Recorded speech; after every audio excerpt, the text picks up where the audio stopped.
What is up, everybody? Steeler Nation. You are locked into another episode of the Sick Podcast. Steelers crazy as always. It's at Jordan York Music. I'm at Mic'd Up Sports One. I know Jordan always says that the season may be over, but it's just getting started for us over here. We got draft talk, free agency, all kind of good stuff, and we're excited to welcome on a bunch of Steelers and former Steelers all off season. Certainly starting this off with a bang today. It's Trai Day over here. The Sick Podcast, Steelers Crazy. Let's jump into it, Sammy. Turn up your volume. Because you're about to listen to the Sick Podcast. Steelers Crazy. Aaron Smith shields. Flacco, Polamalu takes it home. Super Bowl 43. Pittsburgh might be bound for that thanks to number 43. The sickest Pittsburgh Steelers podcast. Sports entertainment like no other. It's gonna be sick. Jordan, I didn't even ask you. How you doing, man? You all right? Yeah, I'm good, man. You know, I get up early, so it's a little past my bedtime, but for a two-time Super Bowl champ, man, I'll stay up till midnight. One of the only people in the world I know that goes to bed before 6:30, but he's a damn hard worker. That's for sure. This next guest coming up, he was a hard worker as well on the Steelers' offensive line for a long time. A Mauler, a two-time Super Bowl champion. Now he's famous on Twitter. We love him at Trai Day 79. None other than Trai, Essex. Trai, what's up, man? What's up, fellas? How you doing? Good. We're super excited to have you on. Talk a little ball, of course. I mentioned at Trai Day 79. We're going to start with one of your takes from a couple days ago. That definitely, I think it's safe to say went viral a little bit. It was certainly something that was polarizing. I'm going to read this tweet to you, all right? And I think we're going to bring it up. I think we've got a screen grab of it as well. You know what's crazy already? I would rather have Kenny Pickett in clutch time than Dak Prescott. Dak does not look like he embraces these moments at all. Let's talk more about the Kenny part. Obviously, we're a Steelers podcast over here. Early on, how do you know that this is a guy who's going to embrace those big moments? It wasn't evident early on. Obviously, he struggled to start the season. There was some flux at the quarterback position. We didn't know if Trubisky was going to be the guy. We didn't know if Kenny was ready to take the reins. We didn't know if the offensive line was ready to protect him and put him in a situation where it's not advantageous for a rookie quarterback. But after that bye, he came in and he was a different man altogether. He really took hold of that offense, and you really saw his maturation really unfold those last two games of the year, where in not only the last drive of the game, we saw what he did, but the third down conversions were one of the best in the NFL. And that's always a telltale sign of a quarterback and their poise is how well they perform on third down, because those are the money downs. Those are the downs that keep the offense on the field, keep the defense rested so they can do their job at the best. And Kenny Pickett did it, not only good for a rookie, but good for any NFL quarterback at that. He really showed me a lot towards the end of last year. And then put a cherry on top, those two drives at the end of the season in the last two games, he really brought home the victory. And we can say that Tomlin, because of that, does not have a losing record 16 years in a row. And so Kenny Pickett was a large part of that. You would know a little something about strong offensive line play. It was a big question mark for the Steelers, man, heading into the season. A lot of scrutiny last year. I don't have to tell you this. How do you think they came together? Exceeded expectations, building blocks moving forward to next year? They definitely, I think, exceeded expectations. I felt bad for them because coming into this year, their third or fourth straight offensive line coach in as many years. Young guys who weren't highly touted. In our left tackle Moore, 4th round pick, Dotson, I can't remember, 5th or 6th round pick. Chooks, who was a 2nd round pick out of West Virginia or Central Michigan, and no, I guess, blue bloods 1st round picks. These guys really had to come in and develop in a hurry, and they had to do it under 4 different voices, 4 different people telling them different techniques to do. And so not only that, add 2 more pieces in James Daniels and Mason Cole at center. and you got all these different moving pieces coming from different, hearing different voices from their offensive line coaches, and you expect them to come together and be the building blocks of this team at the beginning of the season with the rookie quarterback, with the second-year running back, with the rookie wide receiver. I mean, there weren't any leaders on offense to kind of help that offensive line come, and give all the credit to Dan from coming in from Carolina, getting those guys on the same page. And really, them staying healthy was the best gift we could ever imagine. Them playing all but maybe a couple of snaps. I know Mason missed a couple of snaps at one point this year. But by and large, they stayed together the entire year, healthy, played every snap, and you could really see what that did for them from a chemistry standpoint, especially in the running game up front. They were able to mash guys. You saw Najee really get comfortable holding that mesh point finally and not predetermining his runs, which I harped about earlier on in the year, really trusting his O-line and getting those big chunk yardage, getting those early 5 and 6, keeping our offense in third and short situations also helped out that third down conversion rate for Kenny. And so they definitely exceeded expectations. I'm happy with where they ended the season, and I'm excited for where they will start the season next year. Yeah, so kind of along the same line, speaking of the offense, Matt Canada, the offensive coordinator, inevitably is going to be back. He has 1 year left on his contract, so they don't really need to make an announcement. Just kind of wanted to get your initial reaction on that. So I'm a half glass full type of guy. I was really hard on Canada, just like I think everybody else. I think all of Pittsburgh was. Right. But I get what they're trying to accomplish. I get what Coach Tomlin has seen the second half of the year. I don't want to see 6 or 7 jet sweeps in a row. I mean, that I can't stand seeing that play that many times called in a game. I can't. It's like a Madden game. Right. But 5 is cool. Stand to see how it looked like we were scared once we got into the red zone. In between the 20s, we would drive down, we would get chunk plays, we would get down there, and then all of a sudden it's like he tightened up in the red zone, and we started trying to trick them as opposed to doing what got us down there. You know, that really frustrated me. And I think he was trying his best, I think, to give Kenny Pickett one read options as opposed to having him try to put the ball in tight spots in the red zone. But Kenny Pickett showed that he could do that. I think Canada has to have trust and belief that he has that guy at quarterback. He's going to be our franchise quarterback, so he has to give him the playbook and open it all the way up. And I hope that he has the playbook, and that's not just what we saw last year was the extent of what his play calling is, and that there's more to it. I'm praying to God that there's more to this offense than what we've seen. And I get why Tomlin kept him on, because you got a rookie quarterback. You want to keep things consistent. Things ended the season well last year on offense. So give him another shot. So you talked about, Tomlin kept the streak alive. Just tell us like your thoughts and, what you think of Mike Tomlin, the coach, and as well as just the man. Hell of a man. Hell of a coach. I would run through a brick wall for Coach Tomlin, as well as I know everybody on that team would. I know his approach is unique, but it actually reminded me a lot of Coach Cowher when I had him my first 2 years. He lets you be who you are. He doesn't micromanage. He doesn't harp on little mistakes. He wants to see how you respond to bad plays, to bad situations. He gives you time to respond and see if you are capable of coming back on the better side of things once you've made a mistake. And he's consistent. You know what you're getting with him. He's up front with you.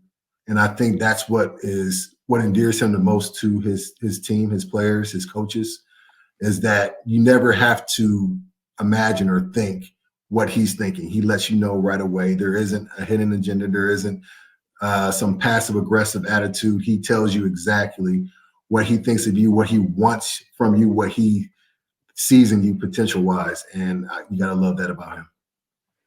That's such an interesting comment from you, because I think all throughout Pittsburgh, most fans and maybe some analysts too think Cowher and Tomlin are these polar opposite guys and They coaches, really are. right? Like Cowher, this enforcer, the chin man, and then Tomlin comes in and this player's coach. That's such an interesting comparison to hear you say that Cowher and Tomlin really kind of had a lot of similarities, which I'm sure speaks to the reason Steelers coaches have the longevity they do. Yeah, they really All right, did. Trey, Coach Tomlin, go ahead. yeah. No, I was just going to switch gears real quick, man. I want you to put your GM hat on. I know that Okay.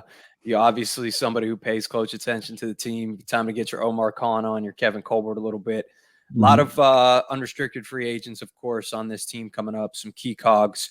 Of course, you got a guy like a backup quarterback, Mitch Trubisky, Cam Sutton. What are some of if you're Omar Khan, who are you looking at first? I can't let this guy get away type guys. Well, I think we got Mitch for one more year in the contract, right? Oh yeah, I'm sorry. Mitch is not a UFA. Cam Sutton, yeah, I think Akello Witherspoon might be a free agent. Yeah. So our secondary is going to get hit pretty hard. I mean, we got Terrell Evans coming up. We got Cam Sutton, KZ, who I thought really played well at the end of last year. Those are three guys we really got to look at. I think we got to keep at least two of those three. I think Sutton has really come along really well and showed that he's going to be a solid to good cornerback for us. I think he's a priority. I really like the way that Larry Ojanobi played towards the end of last year. We need that veteran guy who's not as much of a vet as Cam, kind of like that in-between vet, and to help bring in who I'm hoping somebody in the early part of the draft comes along on the D-line. So with Alu probably leaving and Chris Wormley probably leaving, that leaves us really thin along the D-line. And I think with Cam coming back, we got to bring Larry Ojanobi back. And Cam Sutton, KZ, those are priorities. Akello Witherspoon, I think he had a down year from the year before. I really thought he came on at the end of the 2021 season. I don't think he played as well this year. I think that's why we had to bring in Levi Wallace, and we also had to bring in William Jackson, even though he didn't play for us a lot this year, if at all. And so I think our secondary is our top priority, get those young studs back in the fold. And I think we draft along the D-line as well as keeping Larry Ojanobi. I think that's what we should prioritize our free agent needs. We're hanging out with Trey Essex here on the Sick Podcast. Steelers Crazy. Follow us down there on Instagram, of course, Sick Podcast Steelers, YouTube, the Sick Podcast. Listen to us on any platform, your favorite streaming platform. Of course, Jordan York over there will be retweeting left and right, all this good stuff. All right, GM hat part 2. You mentioned the word draft. I saw you talking about your guy Skoronski, Peter Skoronski, Northwestern offensive lineman. Of course, you're a Northwestern alum yourself. What a Pittsburgh Steelers potential name, Skoronski. I feel like that just makes sense. He's going to have a sandwich named after him. The Skoronski, I feel like will have like extra something like prime ribs, something that'll fill you up, man. No doubt about it. Extra fries and coleslaw. So it sounds like you want to address the trenches, though. However, I do. As well as I think our O-line played, I want some competition in there. Because I think competition breeds, greatness. And I think we're going to be thin. I think we got Jason Hassenhauer leaving in free agency, although I thought he's done well in spot duty. But I think we need somebody to come in and push Mason Cole a little bit, even though I think he played really well towards the end. It was a solid piece, very glue guy for our offensive line. But Dan Moore started the year out slow, but really picked it up towards the end of last year. I have faith in him. But we need a alpha dog. We need that guy up front, that the Quentin Nelson or the Jason Kelsey or, that dude that everybody gravitates toward, another Marquise Pouncey. That's what we need. And we don't have that right now.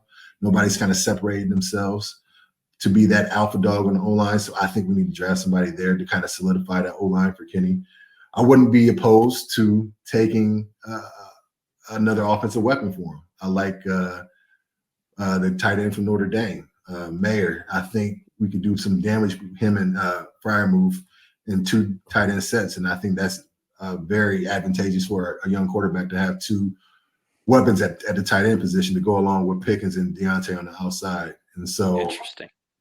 I wouldn't be opposed to that. But I think our main priority and something that I think we played better at towards the end of last year, but still isn't where we want to be as Steeler football, is that D-line. We need to be able to stop the run, especially in our division when you got Nick Chubb and Lamar Jackson. We got to stop the run, and Joe Mixon. We got to be able to stop the run and force teams to pass the ball. And I think that's where we start addressing to get back to where we were as a dominant D-line, and putting our defenses in advantageous situations in the pass rush. And we got TJ and Alex screaming off the edge when they're in third and long situation because we've stopped the run the first 2 rounds. So I think that's where we address our draft needs early, is in the trenches. And I think from there on, we can kind of, venture out. In the third or fourth round, we'll always get a receiver. We'll find somebody, because Steelers are great at drafting wide receivers. So I'm not worried about them finding some talent there, but I think we really got to address the trenches. Yeah, so before we get you out of here, we're going to shift. Obviously, the Steelers are not going to the Super Bowl this year, but we are undefeated in 2023. I think Sunday Night Football put out a graphic, so we're going to start the year on that note, should say. Right. Who are your Super Bowl picks? So I like AFC, NFC, and then just give us the winner. So everybody has this love affair with Burrow, and he deserves it. Dude's a baller. I can't even front. I hate the Bengals, but sometimes you gotta give credit where credit's due. And he has this confidence and this swag about him, but it's not annoying. It's not overbearing. It's just enough to make you respect. And he goes out there, he doesn't talk, but he just plays his butt off, and he wins. With all that being said, I think KC takes him. I think Mahomes, even if he's stuck in the pocket with that hurt ankle, I think if he learned anything from last year, and Cincinnati does that rush 3, drop 8 coverage, I think they've been prepared for that all year long with the way they've been playing on the offensive side of the ball, really taking advantage of the underneath routes, the short dink and dunks, and driving the ball downfield, and not being able to have the big Tyreek Hill 67-yard plays to depend on. They've had to really, tough out drives and make long drives. And I think they've been doing that just in case they were to see that Cincinnati defense, and for them to deploy the same thing they did last year. And I think they'll be ready for it. So I'm going to pick KC in the AFC. And then the NFC matchup is just as good, but I think that Philadelphia defense is going to be the difference maker. Now, Purdy hasn't been stopped yet. The rookie is really playing some good football. I'm ready for him to hit that rookie moment where he just throws 3 or 4 interceptions, but I don't think he's capable of doing that. He's really playing good football, and he looks like the real deal. But with that being said, the Eagles defense, Hassan Reddick and Fletcher Cox and the old 79 Javon Hargrave are going to be coming at him all day long. I mean, they led the league in sacks with like 70, which is like 14 more than second place or something ridiculous. And then they got the secondary and Slay and Gardner Johnson. It's going to be tough for that San Francisco offense to get going. And I think that's going to be the determining factor, is how well Philly gets pressure on Purdy. So I'm going to take the Eagles and KC in the Super Bowl. All right, you got to give us the winner. One more. We'll let you go. One word. Chiefs, Eagles. I haven't even thought that far yet, man. I'm going to say Chiefs. Gut instinct today. You're allowed to change it. I switch up every single week. I went Bills, 49ers to start, and now I'm picking Eagles, Bengals. I switch every single damn week. I have Chiefs, 49ers. I'm still a toss-up, though. I don't know. Yeah, you've been sticking at least to your guns. I give you credit. Yeah. I've been getting lucky. Chiefs in the Super Bowl. That's my call. Tell you what, we were lucky today to have Trai Essex on. Man, you'll be in the broadcast booth one of these days. We're excited to watch that. First of all, also, how's dad life, by the way? Oh, it's awesome. I got 3 little ones, 5, 8, and 10. They're running me ragged right now, but it's fun. They're in sports. Not yet, thank God. We got a little bit of a break while football is going on, so I don't have to leave the house on the weekend. But coming up in a couple of weeks, we got soccer, basketball, tennis, the whole gamut of sports. And I'll be out there with them having fun. Are they recruiting you for coaching yet, or you just watching from the stands? No, they're recruiting me for coaching. I can't coach. I get too into it. Yeah. So I gotta really separate myself from them and just watch from a distance. So the competitive fire is still in me, even though I can't run around like I used to. Yeah. You can't tell my heart that. So That's definitely. Hey, well, Great we stuff. appreciate you coming on Steelers Crazy Sick podcast. You're now part of the family. And appreciate yeah, that, we're really brothers. fortunate, man. 2-time Super Bowl champion, Trai Day 79. You can give him a follow. To all our viewers, we appreciate it. And yeah, we're going to be doing this all year round. Just because the Steelers are done, we're just getting started. So we appreciate you. Mike, do you have any last words? Or Nope. Thanks, Trey. Later, man. Thank you, Appreciate it, man. fellas. And that's a wrap. Hope you don't miss us too much until next time. Follow the Sick Podcast Steelers Crazy on YouTube, Instagram, Facebook, Google Play, and Apple Podcasts.